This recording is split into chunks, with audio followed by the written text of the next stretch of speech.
নমস্কার বন্ধুরা, আজকে একটি ধাঁধা নিয়ে চলে এলাম। ধাঁধাটি হচ্ছে, একটি বিরাট বড় বটগাছ, তার নিচে তিনটি মানুষ দাঁড়িয়ে আছেন। তার মধ্যে একজন কথা বলতে পারেন না, একজন চোখে দেখতে পারেন না, আরেকজন পথ চলতে পারেন না। গাছ থেকে একটা মস্ত বড় পাকা আম যদি পড়ে, তাহলে কোন মানুষটা আগে পাবে সেই আম? এটাই হচ্ছে ধাঁধা। এবার এর উত্তরটা আপনারা আমাকে কমেন্ট করে জানাবেন। বুধবারের দুপুর, খাওয়া দাওয়া, চলে আসুন। দেখুন কেমন রাজকীয় খাবার, পুঁই শাক মাছের মাথা দিয়ে। বাহ, क्या बात है।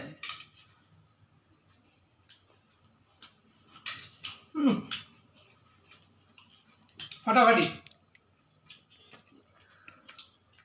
ঝিঙে পোস্ত, ঠিক আছে, ঝিঙে পোস্ত।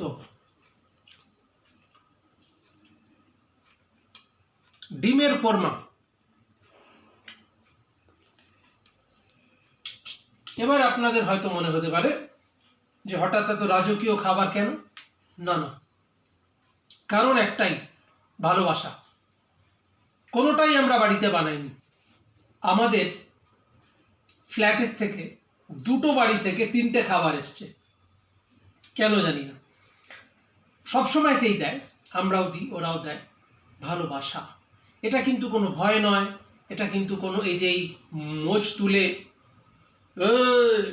ও এরম ব্যাপার নেই, ঠিক আছে।